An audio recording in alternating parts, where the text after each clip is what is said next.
매우 일렉트릭 썸킷입니다.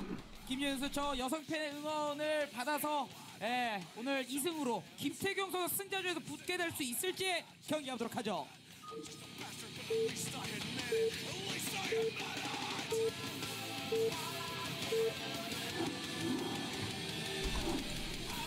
Alright, and here we go into game number 2 at the top left position as the yellow Terran. We will have C. And at the bottom left is the red Birdhouse. We'll have him. Hey, it looks like we're gonna get a shot of C first. Look at that handsome devil. I think he looked a little bit better wearing a Team Liquid shirt, but maybe that's just me. And are we gonna get a Jaehoon shot now? I believe we will. Now I think I don't think carriers will be quite as big a threat on electric circuit. Maybe if they're close positions, possibly. I have seen it done before, but I don't think it'll be quite as bad as last game. And I think it's a little bit more difficult to hide an expansion. Although conversely, you do have the free mineral only in your main base if you do want to do sort of Reaver into carrier shenanigans.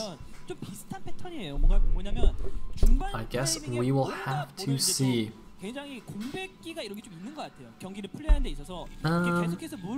We're vertical positions. Hold on, I'm trying to wrap my head around the map. Okay, so this is actually not the same situation as with BSU versus Ample, because even though they're in close positions, it's kind of swapped. So the third gas that C would want to be taking would actually be at the 12 o'clock rather than in the direction of the Protoss base. So you won't have the same dynamic as the last game on this map where basically all the fights centered around Ample's third gas, where, you know, if Bisu managed to push further ahead, he could deny the base, whereas if Ample pushed further ahead, he basically made it all the way into Bisu's main, that sort of dynamic. It'll be a little bit different here. So there is still the nice push path, which will be now along the left side, obviously. But that would be in a different direction from the expansion direction of C. Unless he decides to be crazy and just like take the 9 o'clock, which seems a little bit unlikely to me. He might eventually if he gets a very strong position there, but that'll be a little bit later than when I think he would want to take that base. And of course Jaehoon would probably want that base for himself as well and not want that to happen. So I think the overall dynamic here will be different, but it looks like C actually, is that a command center in the back there? Well, I was not paying attention to what that building was. I assume that's command center there, placed at his mineral only. This is very, very interesting. And is that a 10-15 gate from Jaehoon? I did not see a second pylon there. And oh yeah, it was actually a 14cc here. Okay, sorry, I was just talking about my own thing here, not paying attention to the game. We actually have a command center first here from C at the back mineral only, and this could be very I was trying to say both bad and dead at the same time. That was just not happening. Now C, of course, it looks like he is going to scout in the correct direction, so that might be his only hope of salvation. Unless he's just going to mine out. No, he's not scouting, he's just mining out the back minerals, so units can't get pushed in. This is going to be very, very difficult here for C. There's a second pylon now. I'm pretty sure this was 10-15. I don't think that second pylon was there when the second gateway was built. So this is going to be quite difficult for C. 10-15 effectively is just, you know, like an aggressive goon build. It's basically timed so that you get first goon out, and then the second and third will be at the same time. So you get 1 and then 3 and then 5 goons showing up very, very quickly. You do cut a few probes in order to do this. So your economy, so it's I don't know if it's necessarily cheesy. I mean, it's kind of on the borderline, you know, between cheese and not cheese. Like, it's one of those builds where Protoss players will say it's not, and then Terran players will say it is. I'm kind of on the fence about it as a Protoss player. It is pretty dirty, especially at low levels. If you just have good goon micro, you can kind of really abuse this build against all Terrans. Especially on flat maps like this. You know, like in the past, it was quite an issue on maps like Longinus. I think that's the notorious map where Quark abused this to get like the B- really, really fast or something like that. I might be making this up. Something like that. In the meantime, though, it looks like Jaehoon is actually not sending his goons over straight away. He's actually trying to just make sure SCVs don't scout. Okay, no, never mind. That's actually the third or fourth goon. He actually has sent the first 2 goons over. It looks like his range has finished, so so he is going to start wailing away on this bunker. He left one goon at home, obviously, to deal with the SCV, and he's got one goon over at the top right that's just now making its way over. There are a lot of SCVs on that bunker, actually. I think C might sort of realize what's going on here. Or maybe he doesn't. Maybe it's just because he went 14 CC, he wants to be very, very careful. He has walled this off so the goons can't run straight by.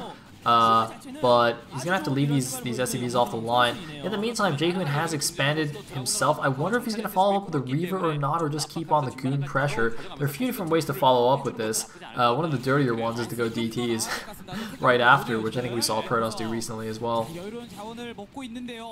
Meantime, we got an eBay at the back. Notice the positioning of that eBay. That's not accidental. Oh, hold that thought. Looks like we have the goons moving in, gonna try and snipe some SCVs. Maybe go off the tank if they can range it. No, looks like they can't quite. So he's just gonna go after the bunker now, but know that with only one SCV, two SCVs on the bunker will fall here. You need at least one SCV per Dragoon for that to live. It's going to be closed. The tank did actually push the Dragoons back. It looks like, oh, the bunker falls, but siege mode finishes, and the tank sieges up just in time, so all the Marines do live, and there is no longer a possibility for Jaehoon to break that down. Oh, and Jaehoon is going to go for a DT drop. Oh, man. Oh, man, I knew it. I knew it. If a Protoss is dirty enough to go 10-15 gate, he is certainly dirty enough to go DTs. And not only did Jaehoon go DTs, he went DT drop. He went whole hog here.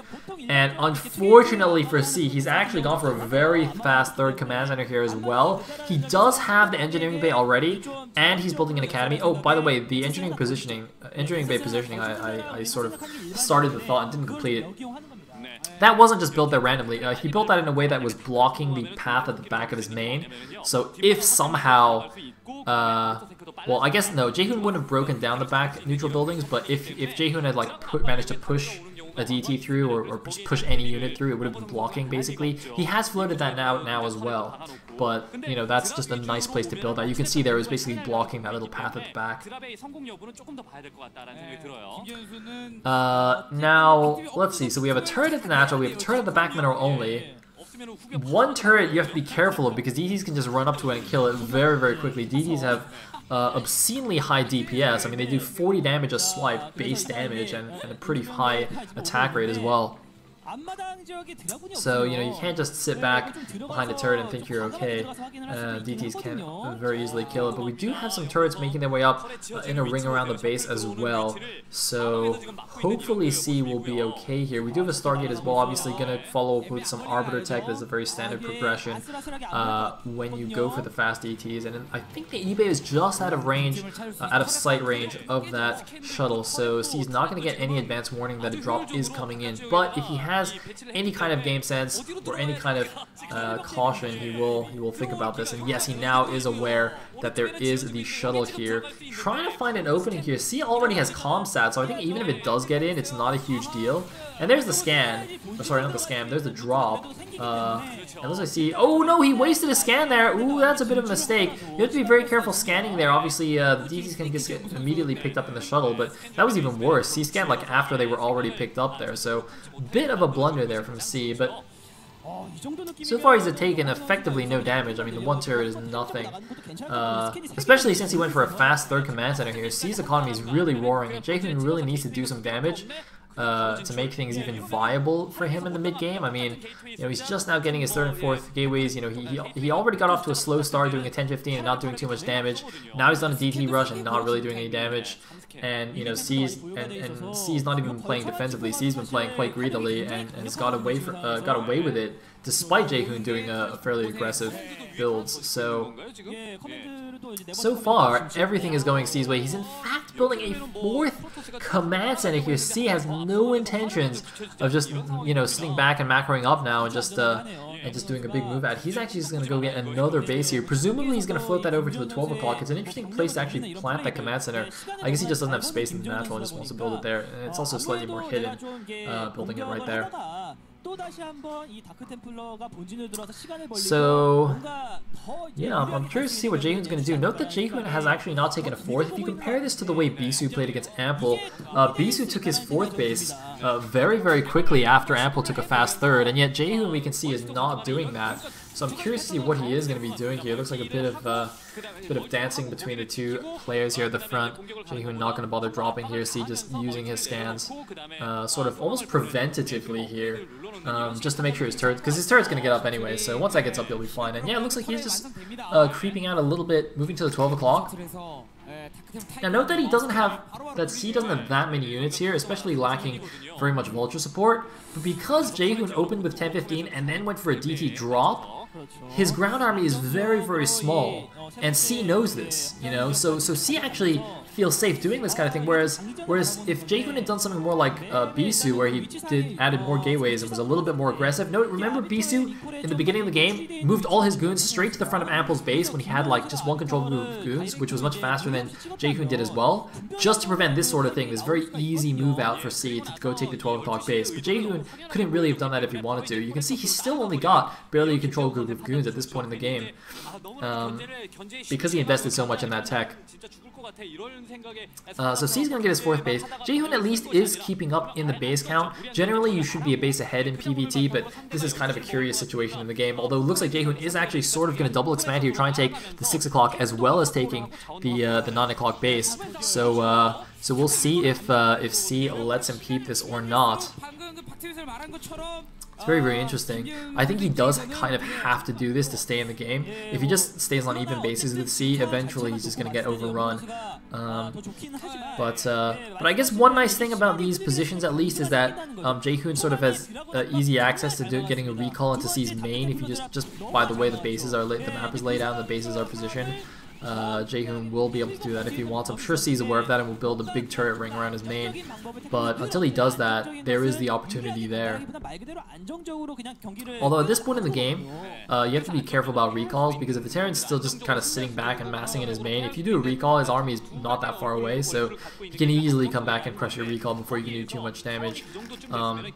So generally, or not generally, but sometimes it's better to wait for him to move out slightly, you know, when he's beginning his push, and then do a recall to force him back, and that can be a little bit more effective.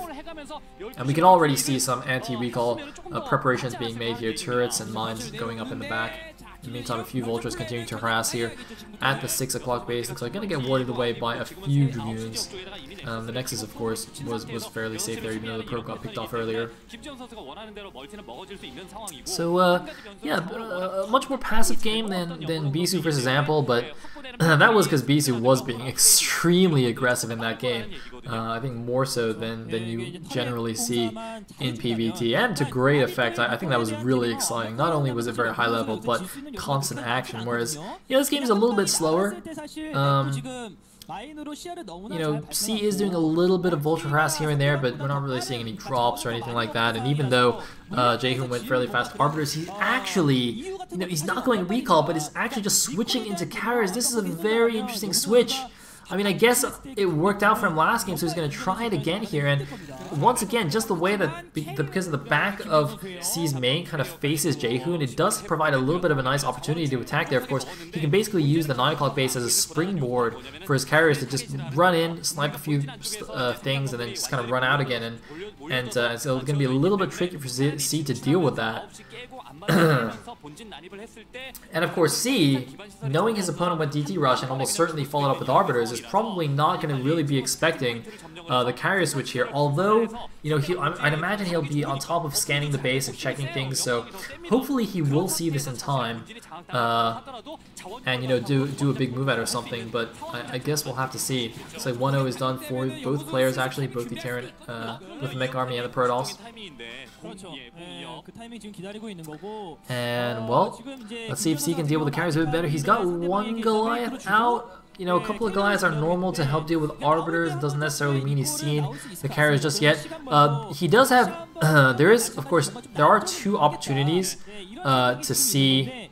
Oh, he's going to see the second cybernetics core and the first core spinning, so now C definitely knows. I was just going to say, you don't even have to necessarily scan the Stargates and the Fleet Beacon to know carriers are coming. If you scan or somehow scout the cybernetics core and you see it spinning at this point in the game, it obviously has to be carriers, because Dragoon range is obviously going to be done at this point in the game.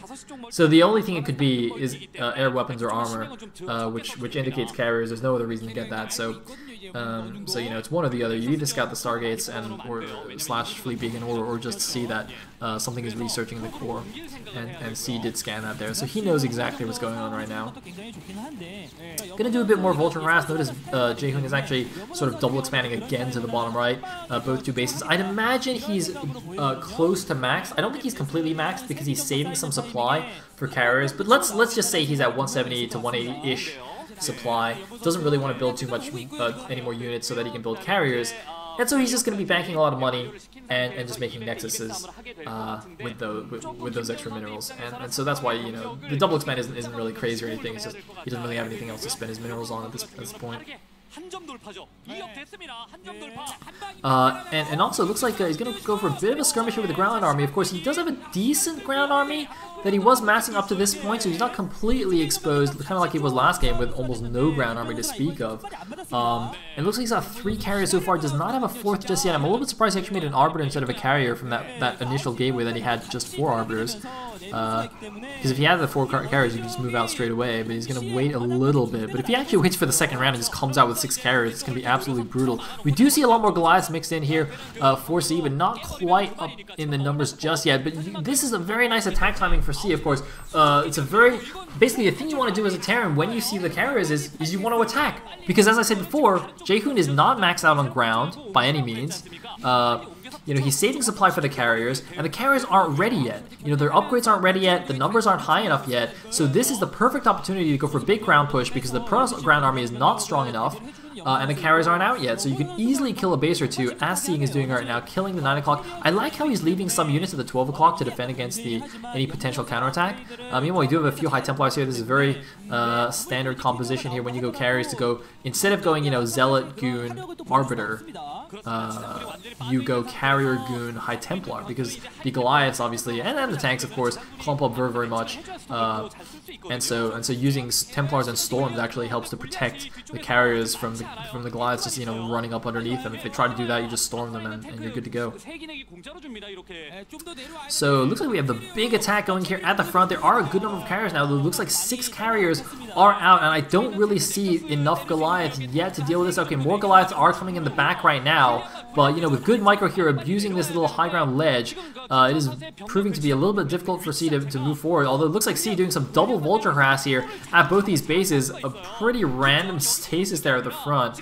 Don't know what that's about, while the rest of the Protoss ground army tries to just ward away these Vultures and just defend the additional expansions. The natural has fallen, and it looks like Jaehoon actually just ran out of supply or something. I don't know what's up with those pylons, but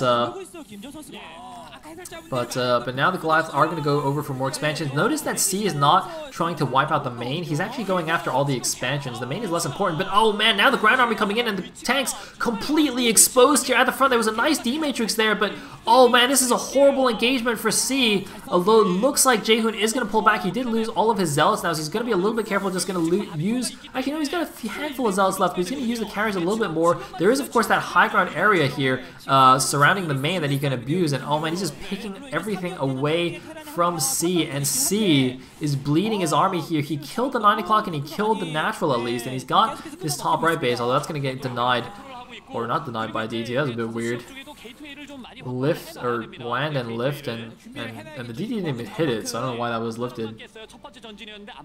But man, these carriers are just being ridiculously good to Jaehoon.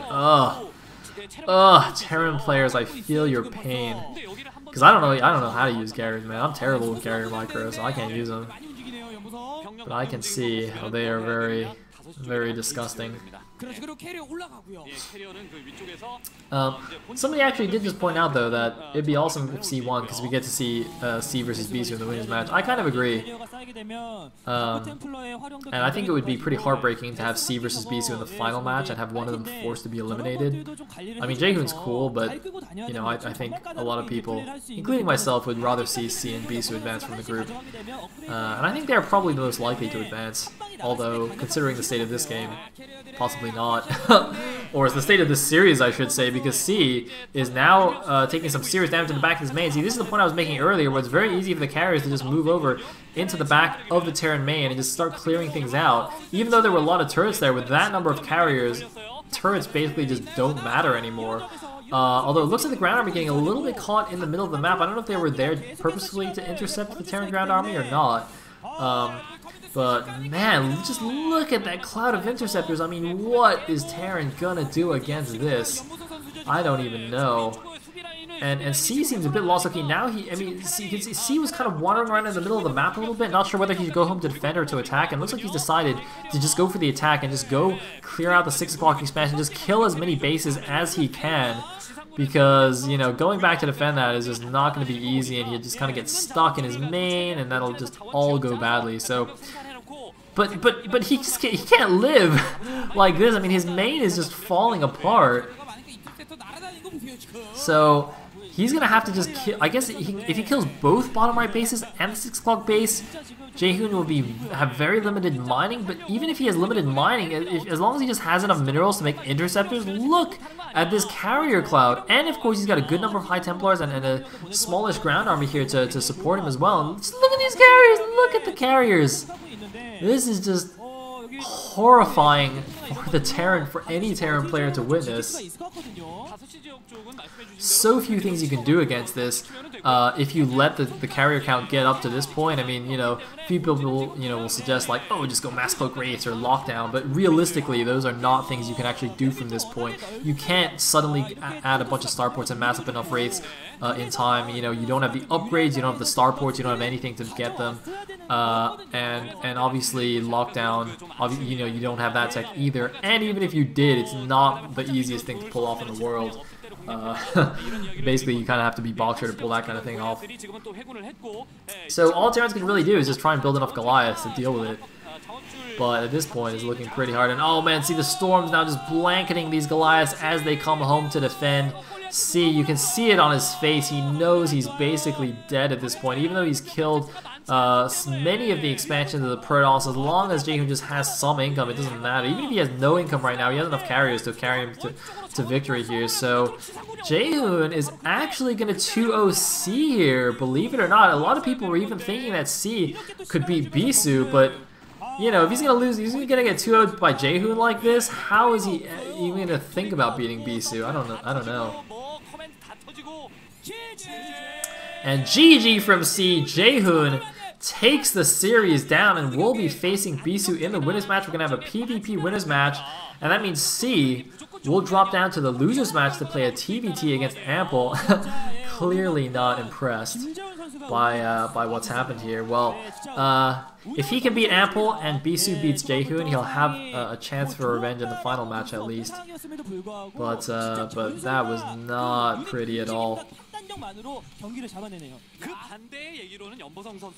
You know, I'd imagine that C's probably quite frustrated as well, not only because he lost that game,